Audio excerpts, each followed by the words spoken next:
Número 10. Caín y Abel. La historia de Caín y Abel es una de las leyendas bíblicas más conocidas. Según el libro sagrado, Caín y Abel eran hermanos a quienes Dios les pidió que le trajeran sacrificios. Dios aceptó el sacrificio de Abel, pero rechazó el regalo traído por Caín. Esto hizo que Caín se pusiera celoso y lo llenó de una ira asesina, así que llevó a su hermano al campo y lo mató. A causa de su terrible pecado, Caín fue enviado al exilio y fue tildado de malvado. Caín fue el hijo primogénito de Adán y Eva, después de su expulsión del jardín del Edén. Caín, como el segundo hombre sobre la tierra, aprendió el camino de la agricultura. Su hermano menor, Abel, asumió el papel de un simple pastor. Los estudiosos de la Biblia creen que la historia del Antiguo Testamento es una metáfora de la evolución de la especie humana, la guerra entre el Homo sapiens y los neandertales, y la extinción de los hombres de las cavernas. En esta teoría, Caín representa a la especie humana, mientras que su hermano menor, el tan favorecido por Dios, representa a los neandertales. Adán, el padre tanto del Homo sapiens como de los neandertales, es el ancestro común del que se originaron ambas especies humanas. Y al igual que en la vida real,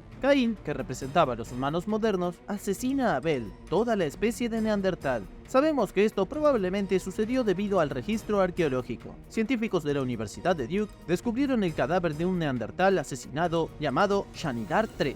Fue asesinado por una lanza humana a través de las costillas hace unos 50.000 años. No es razonable creer que estos fueran los combates prehistóricos de Caín y Abel, pero muestra que la violencia humana contra los neandertales fue real. Los científicos incluso encontraron un cuerpo de neandertal de hace 36.000 años al que un humano le había arrancado el cuero cabelludo. Pero ¿cómo encaja todo esto con la Biblia? Bueno, si esta teoría es correcta, la historia del Antiguo Testamento de Caín y Abel es un recuento de la evolución humana. Cómo los escritores de la Biblia pudieron saber tal cosa está más allá de la comprensión. Pero Caín y Abel parecen correlacionarse con dos especies diferentes que luchan por el amor de su Dios, y una asesina a la otra en un ataque de celos. En este caso, los humanos mataron a los neandertales y trajeron la muerte al mundo. Y ahora el número 9, pero primero es hora de agradecer.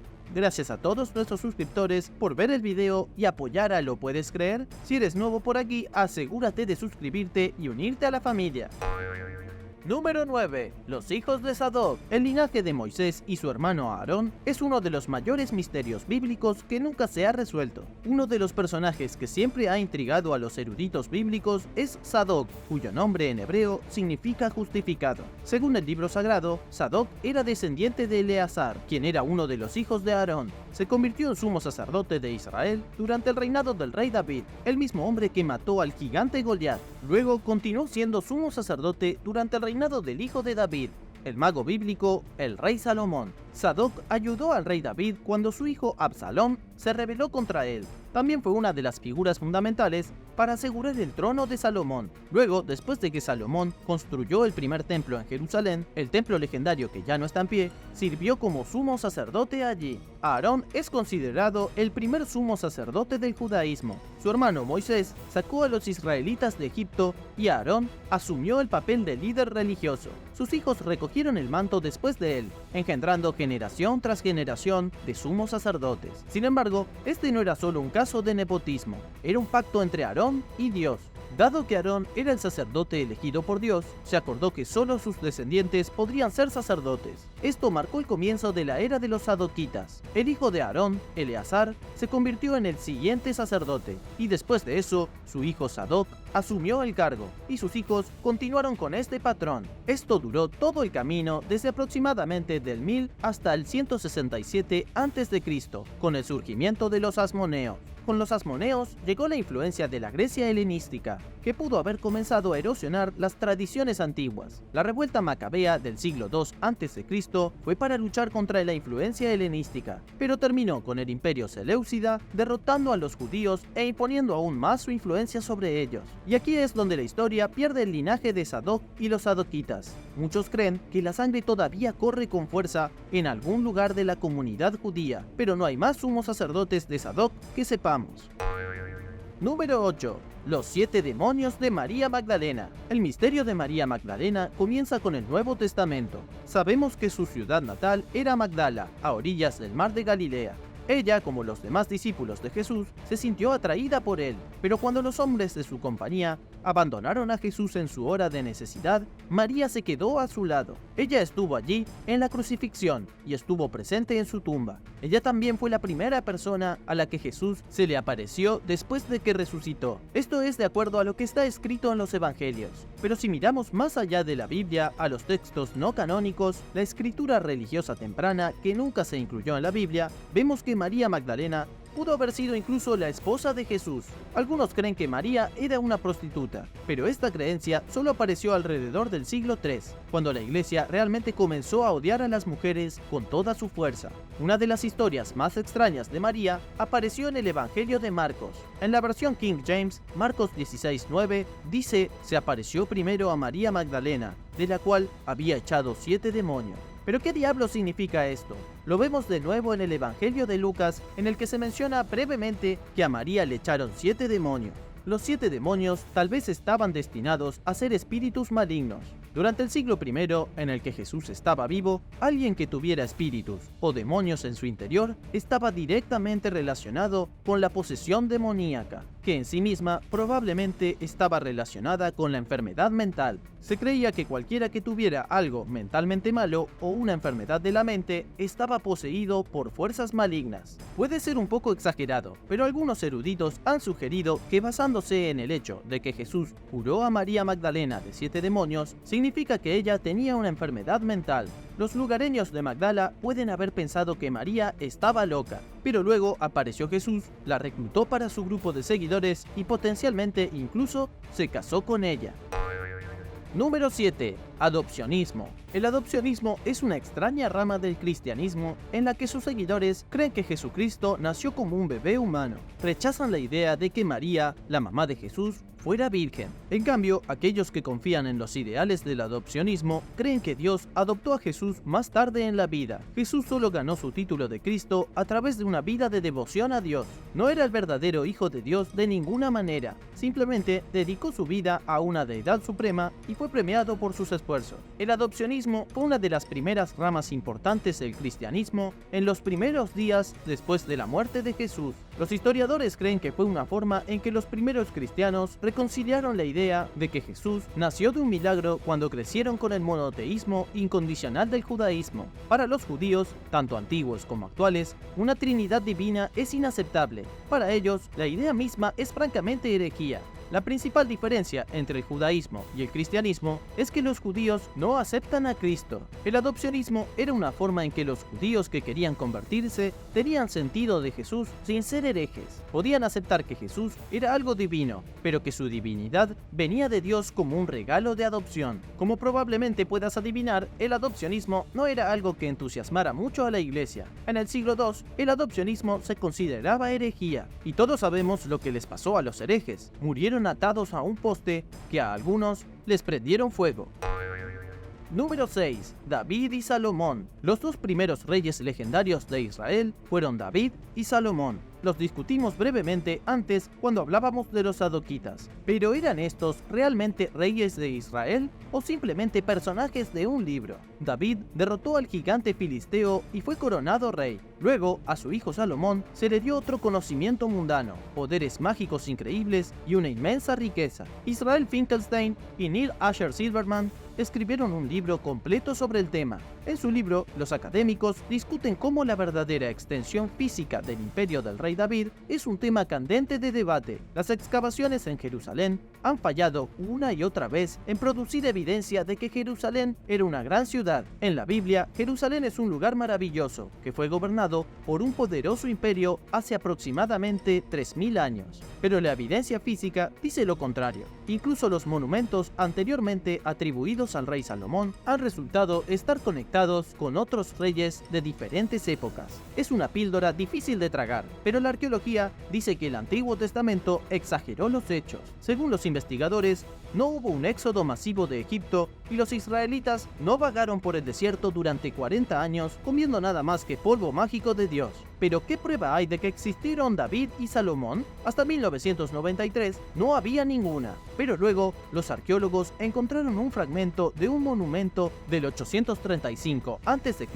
en Tel Dan, que se encuentra en el norte de Israel. El monumento conmemora la brutal derrota de Israel y Judá por parte del rey de Damasco, pero también menciona brevemente la casa de David. Una sola línea de texto parece confirmar que el linaje de David sobrevivió después de su muerte y que gobernaron Israel.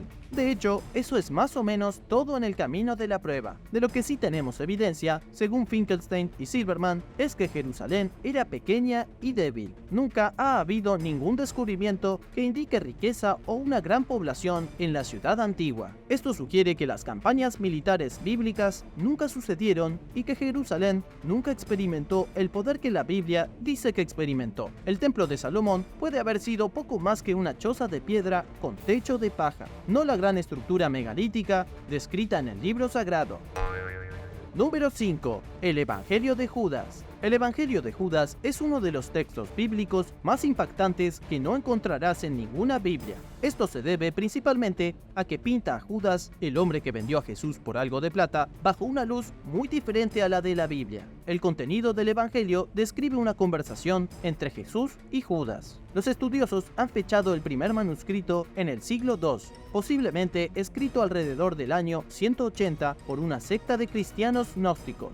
Es extremadamente misterioso porque solo se sabe que existe una única copia, escrita en el idioma copto de los cristianos egipcios. Sin embargo, la copia puede haber venido de un manuscrito mucho más antiguo que fue escrito en griego. La primera traducción al inglés ni siquiera se publicó hasta que la National Geographic Society lo hizo en 2006.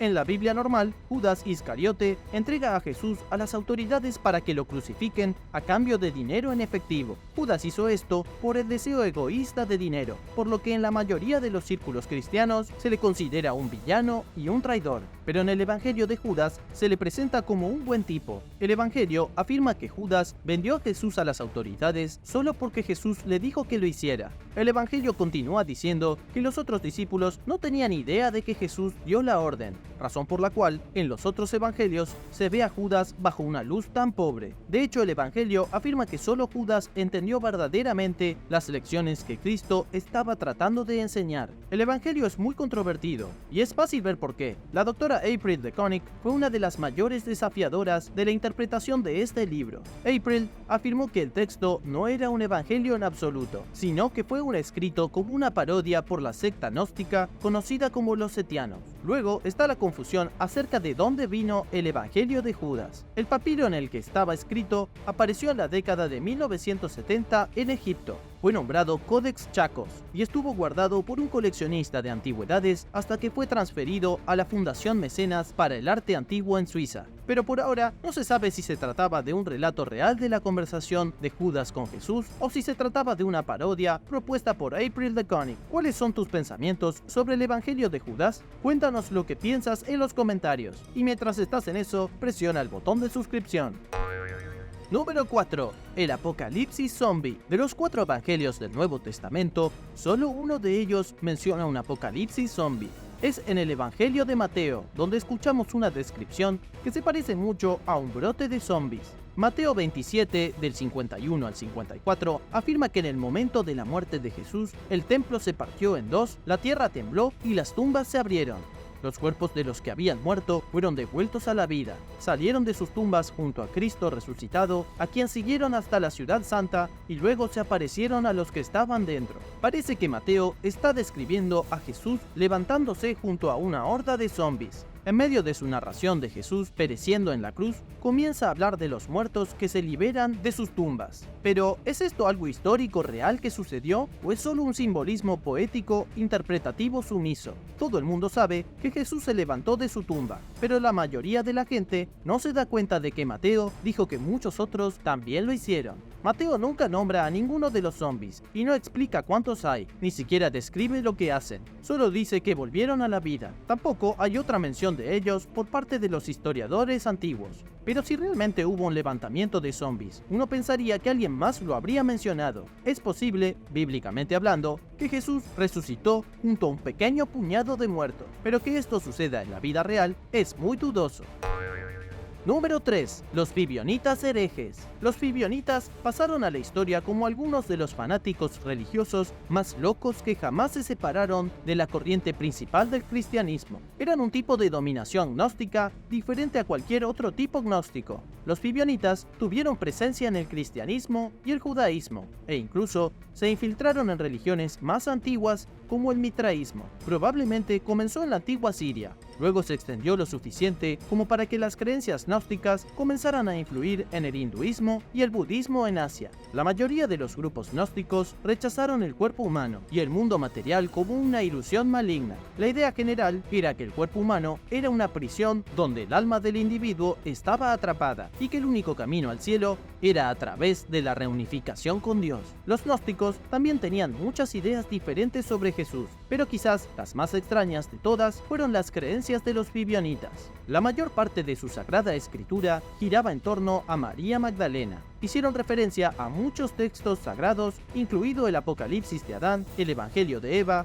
el Evangelio de la Perfección y el nacimiento de María. Pero el más importante de estos textos fue una serie llamada Las Preguntas de María. También denunciaron al Dios judío del Antiguo Testamento como un impostor. Dentro de sus sagradas escrituras había algunos relatos vívidos y descriptivos de Jesús y María Magdalena entablando relaciones físicas. Se podría pensar en los Bibionitas como los cristianos pervertidos. Se trataban de placeres terrenales y de consumir jugos humanos de todo tipo en sus rituales. Olvídate del pan y del vino. Los Bibionitas bebían sangre menstrual durante sus comuniones. También eran como una especie de organización malvada empeñada en la destrucción total y completa de la humanidad. Una de las creencias de los Bibionitas era que se suponía que no debían tener hijos. Creían que cada vez que nacía una nueva persona, quedaban atrapados dentro de un cuerpo maligno y obligados a soportar el dolor de la existencia física. Para salvar más almas, la idea era abstenerse de procrear. Si hubiera sido por los Bibionitas, habrían reducido la raza humana a cero.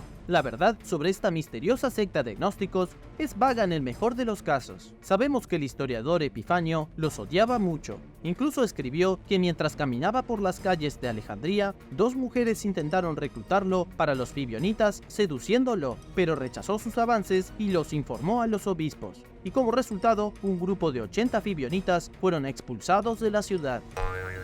Número 2. Canibalismo bíblico. La Biblia está llena de historias sobre asesinatos, depravación, traición y violencia. Por lo tanto, no debería sorprender que haya muchos versos en el libro sagrado que discutan el canibalismo. Era un mundo depravado en los días del Antiguo Testamento hace 3000 años. Y el canibalismo era solo una de esas cosas que existían. Incluso Jesús, como escuchamos en el Nuevo Testamento, alude al canibalismo. Le dijo a la gente que debían comer su carne y beber su sangre en el Evangelio de Juan. En el libro de Miqueas de la Biblia hebrea, los líderes de los israelitas fueron reprendidos por no preocuparse por su pueblo y fueron acusados de desollarlos vivos y cortarlos en pedazos para usarlos como carne en sus ollas. Estas pueden ser solo metáforas, pero hay algunos versos más duros que hablan explícitamente de que los humanos se comen unos a otros. En Levítico, Dios da una lista de castigos que dice que ocurrirán si los israelitas lo desobedecen. El castigo final en la lista, tal como está escrito, es que serían obligados a comer la carne de sus hijos e hijas. Dios estaba advirtiendo a los israelitas que si no hacían lo que les decía, terminarían tan hambrientos que consumirían su propia descendencia.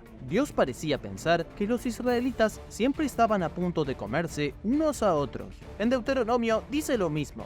Dios dice que si los israelitas desobedecen, permitirá que sus enemigos sitien la ciudad. Luego, una vez más, los israelitas comenzarán a comer a sus crías y comenzarán a darse un festín con la carne de los demás. El capítulo 9 de Isaías dice que Dios castigará a Israel por su pecado y que se comerán a sus vecinos y seguirán teniendo tanta hambre que comerán a sus hijos. Entonces, como puedes ver claramente, el canibalismo era un tema candente en la Biblia. El capítulo 6 de 2 Reyes describe a una mujer y su amiga que tuvieron tanta hambre que se comieron a sus propios hijos solo para sobrevivir. Los eruditos creen que el uso extensivo del canibalismo en la Biblia probablemente fue una puñalada a los derechos paganos de aquellos fuera de Israel. El canibalismo fue visto como algo hecho por bárbaros y paganos que seguían a dioses falsos. La razón por la que fue un castigo es que aquellos que no siguieron a Dios, a los ojos de los autores de la Biblia, se comieron a sus propios hijos en la cena.